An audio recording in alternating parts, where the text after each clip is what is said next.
Hello friends, आप देख रहे हैं आपका चैनल शेयर बाजार विद आयुष। और दोस्तों, बात करेंगे इस वीडियो में बीसीसीएल आईपीओ के फाइनल डे सब्सक्रिप्शन के बारे में। तो दोस्तों, आज Bharat cooking coal IPO finally close हो गया और किस तरीके का सब्सक्रिप्शन जो है वो इस आईपीओ में हमको आता हुआ देखने को मिला है, इसके बारे में इस वीडियो में हम चर्चा करेंगे। जानेंगे कि दोस्तों किस तरीके का रिस्पॉन्स आता हुआ देखने को मिला है, जानेंगे ये कि किस तरीके से हर एक कैटेगरी सब्सक्राइब हुई है, अलॉटमेंट का चांस आपका कितना बनेगा। तो वीडियो को आप लोग देखिएगा पूरा ज़रूर। सो दोस्तों, बीसीसीएल जैसे मैंने कहा आज आखिरी दिन था इस आईपीओ का और ये आईपीओ अब क्लोज हो चुका है। 23 रुपीज़ का याद रखिएगा इसका प्राइस बैंड था। मतलब अगर आपको अलॉटमेंट मिलता है तो 23 रुपीज़ का आपको एक शेयर मिलेगा। टोटल 600 शेयर मिलेंगे अगर आपने रिटेल कैटेगरी में इस आईपीओ में अपनी एप्लीकेशन लगाई है। दोस्तों, अगर हम सब्सक्रिप्शन की बात करते हैं तो पहले 2 दिनों की सबसे पहले हम चर्चा करते हैं।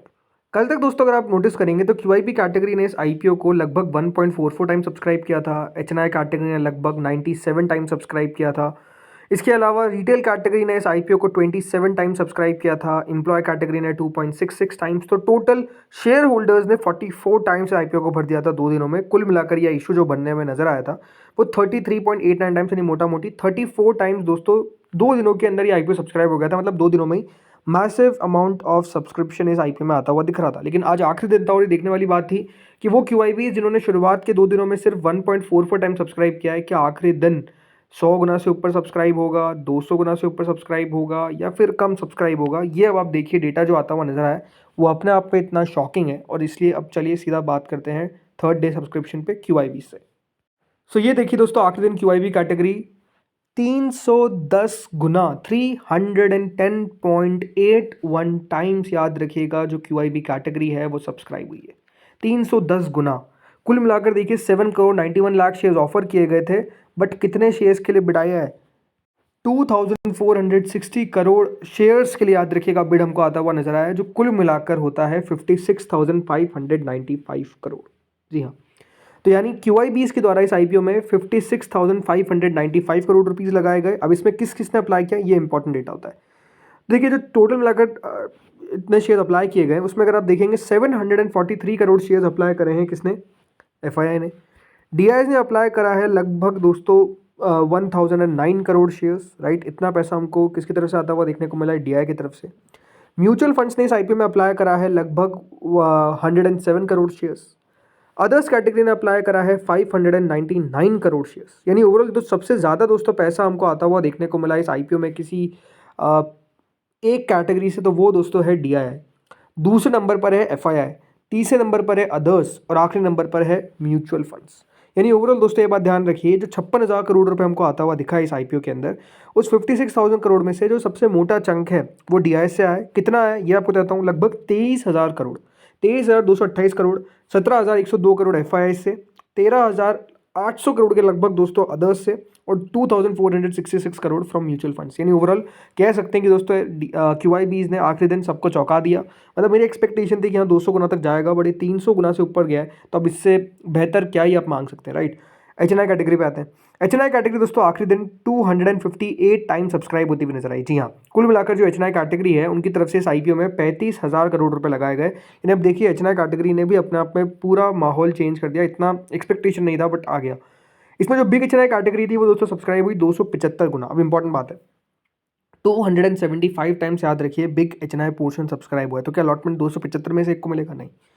देखिए, अलॉटमेंट मिलेगा लगभग 53.98 या फिर आप कह लीजिए 54 में से एक को। अब ऐसा क्यों?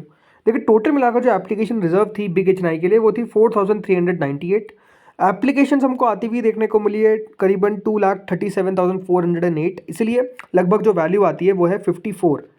हर 54 में से एक व्यक्ति को, याद रखिएगा, इस आईपीओ में अलॉटमेंट लगेगा, हर 54 में से एक। तो बिग एचएनआई के अंदर आप समझिए अलॉटमेंट नो डाउट इस बार इजी नहीं है। स्मॉल एचएनआई पे आते हैं। स्मॉल एचएनआई कैटेगरी दोस्तों लगभग 223 गुना सब्सक्राइब हुई है। करीबन 1 करोड़ 97 लाख शेयर्स ऑफर किए गए थे और आप समझ ही सकते हैं कितने, 440 करोड़ शेयर्स के लिए बिड डाल दिया गया, जो करीबन 10,000 करोड़ होता है। अभी बात ध्यान रखिए, स्मॉल एचएनआई के अंदर क्या 222 में से एक को मिलेगा? नहीं, यहाँ पर मिलेगा लगभग 201.1 में से एक को। यानी आप समझिए कि स्मॉल एचएनआई के अंदर भी आसान नहीं है अलॉटमेंट। कुल मिलाकर 2,199 एप्लीकेशंस रिजर्व है, मतलब इतने लोगों को अलॉटमेंट लगेगा। और आई है एप्लीकेशंस 4,42,217, यानी अपने आप में बियॉन्ड एक्सपेक्टेशंस। राइट, सो 201 गुना, मतलब 201 201, राइट, 201 में से एक को मिलेगा अलॉटमेंट। तो स्मॉल चेन्नई के अंदर तो अलॉटमेंट मिलना अपने आप में बहुत ही मुश्किल है। रिटेल पे आते हैं। रिटेल पोर्शन में दोस्तों बहुत ज़्यादा सब्सक्राइब हुआ, मतलब इतनी एक्सपेक्टेशन मुझे भी बिल्कुल नहीं थी। 49.37 टाइम्स याद रखिएगा रिटेल कैटेगरी सब्सक्राइब हुई। लगभग रिटेल ने इस आईपीओ में 15,731 करोड़ रुपये लगाए। मुझे याद नहीं आता कि आखिरी बार रिटेल ने इतना पैसा किस आईपीओ में लगाया था, 15,000 करोड़ रुपये, राइट। बट यहाँ पर भी देखिए बहुत ज़्यादा लोग हैं जिन्होंने मोर देन 1 लॉट अप्लाई करा है। कुल मिलाकर दोस्तों रिटेल में 2,30,910 लोगों का अलॉटमेंट लगेगा, 2,30,910 लोगों का अलॉटमेंट लगेगा। एप्लीकेशंस कितनी आई हैं? एप्लीकेशंस आई है 72,58,000, जी हाँ 72,58,883, इतनी एप्लीकेशंस आई है। इसका मतलब ये है कि रिटेल के अंदर अगर आपने इस आईपीओ में अपना एप्लीकेशन लगाया तो लगभग 31.44, कितना 31.44 में से एक को अलॉटमेंट लगेगा इन द रिटेल कैटेगरी। मतलब हर 31 में से एक, मोटा मोटी 32 मान लीजिए, 32 में से एक को अलॉटमेंट लगेगा। यानी रिटेल में भी अलॉटमेंट के चांसेस बहुत ज़्यादा, आप कह सकते हैं माइन्यूट है, बहुत मुश्किल है। एम्प्लॉय कैटेगरी 5 गुना सब्सक्राइब हुई। एम्प्लॉयज कैटेगरी 276 करोड़ रुपए लगाते हुए देखिए बहुत ही अच्छा पैसा आया। अब यहाँ पर हो सकता है काफ़ी लोग ऐसे हो जो भारत कुकिंग कोल के एम्प्लॉय नहीं हो, उसने अप्लाई कर दिया तो उनकी बिड ऑटोमेटिकली रिजेक्ट हो गई है। इस बात का ध्यान रखिएगा, रिजेक्शन का खतरा उनके लिए। फिर आती है share holder category. Share holder category दोस्तों इंटरेस्टिंगली 87 टाइम सब्सक्राइब हुई। जी हाँ 87.20 टाइम्स याद रखिएगा। कुल मिलाकर जो कैटेगरी है ये शेयर होल्डर की, वो हमको सब्सक्राइब होती हुई दिखी है। इसका मतलब ये है कि शेयर होल्डर कैटेगरी के अंदर 9,339 करोड़ रुपीज़ जो है वो कुल मिलाकर हमको आते हुए दिखे।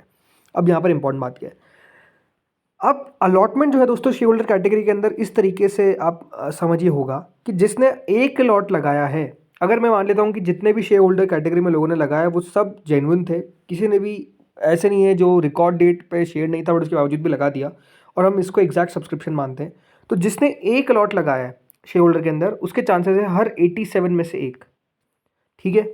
जिसने 2 लॉट लगाया है फिर उसके चांसेस क्या हुए, उसके चांसेस हो गए लगभग दोस्तों 43.5, यानी मोटामोटी 44 में से एक। फिर जिसने 3 लॉट लगाया उसके चांसेस क्या हुए, लगभग 29 में से एक। जिसने 4 लॉट लगाया उसके चांस क्या हो गए, ये बात ध्यान रखिए, हर को डिवाइड करते जाइए आप, 22 में से एक। इसीलिए जिसने 14 लॉट्स लगाया है उसके चांसेस याद रखिएगा रहेंगे इस आईपीओ में लगभग 6.2 के आसपास आ रहा है वो वैल्यू, यानी मोटा मोटी 6 में से एक को मिलेगा कितना, एक लॉट। ये बात ध्यान रखिए, 6 में से एक को मिलेगा एक लॉट, यानी शेयर होल्डर में जिसने 14 लॉट्स लगाए उसके सबसे ज़्यादा चांसेस अलॉटमेंट आने के, बट वहाँ पर भी लॉटरी है 6 में से एक। जिसने 13 लगा दिया उसको आप फिर डिवाइड कर दीजिए 87 डिवाइड बाय 13, लगभग कितना आएगा 6.69, तो वहाँ पे 6.69 में से एक। तो इस तरीके से याद रखिएगा पॉसिबिलिटी जो है वो बनती हुई नजर आएगी। अब मान के चलता हूँ, देखिए काफ़ी लोग होंगे इसमें जो शेयर होल्डर नहीं भी थे, उसने अप्लाई कर दिया, किसी ने गलती से अप्लाई कर दिया, तो हम इसको राउंड ऑफ करके अगर 80 भी मान ले तो भी ये बात ध्यान रखिए अलॉटमेंट आना कोई आसान नहीं रहेगा शेयर होल्डर के अंदर भी। बट हाँ ये है कि सबसे ज़्यादा चांसेस तो शेयर होल्डर में रहेंगे जिसने 14 लॉट्स अप्लाई करे। टोटल मिलाकर दोस्तों ये आईपीओ 146.85 टाइम्स, मतलब करीबन कंपनी को 1,17,180 करोड़ रुपए मिलते हुए दिखे, जो आई थिंक अपने आप में मैसिव अमाउंट ऑफ मनी है, massive amount of money, right. अब बात करते हैं अलॉटमेंट के डेट की। तो दोस्तों अलॉटमेंट तो याद रखिएगा कल के दिन ही हमको आता हुआ देखने को मिल जाएगा। अब ये है कि पहले दोस्तों बताया जा रहा था कि 15 तारीख तक शेयर्स आ जाएंगे और 16 को लिस्टिंग हो जानी चाहिए, बट अब क्योंकि दोस्तों 15 को मार्केट हॉलीडे है तो हो सकता है कि देखिए एक दिन जो है वो आपको आगे लिस्टिंग देखने को मिले, यानी 16 को लिस्टिंग ना होकर, ये बात ध्यान रखिए। 16 का हो सकता है कि इस बार आप लिस्टिंग देखने को ना मिले, अभी ऑफिशियल अपडेट आ जाएगा तो आपको बता दूंगा, बट चांसेस ज़्यादा ये रहेंगे कि 19 यानी मंडे को जाकर दोस्तों आपको भारत कुकिंग को लिस्ट होता हुआ दिखेगा। अब वो कंपनी पे भी अगर कंपनी चाहे तो एक दिन पहले भी करवा दे, मतलब 16 तारीख को ही करवा दे तो करवा दे, बट अगेन मोस्ट लाइकली तो 19 को याद रखिएगा इस आईपीओ को आप लिस्ट होता हुआ देखेंगे, बिकॉज अब 15 तारीख को याद रखिएगा हॉलीडे आ गया, अदरवाइज ये आपको इसी हफ्ते के अंदर लिस्ट भी होता हुआ देखने को मिल जाता, बट हो सकता है कि अब आपको लिस्ट होता हुआ नज़र ना आए। तो दोस्तों जो जीएमपी है वो याद रखिए लगभग 10 रुपये 50 पैसे है, राइट, लगभग 10.5 रुपीज़ है, विच इज़ अराउंड 45%। तो बढ़िया है जीएमपी तो अपने आप में, इतना पैसा आया तो एक्सपेक्टेशन रखिए कि अच्छी लिस्ट आपको होता हुआ नज़र आना चाहिए। आई थिंक इस तरीके से कम 30-35% लिस्टिंग गिन मिल जानी चाहिए बिकॉज ऑफ द मनी जो आया है। उसके बाद अब देखते हो आगे होता क्या है। तो दोस्तों इस वीडियो में तो इतना ही था, लेकिन आप लोग बताइए कमेंट सेक्शन में आप लोगों ने क्या किया, अप्लाई किया या फिर नहीं किया, बताइए जो भी आपने किया है कमेंट सेक्शन में। इस वीडियो में इतना ही था। Thank you friends watching this video.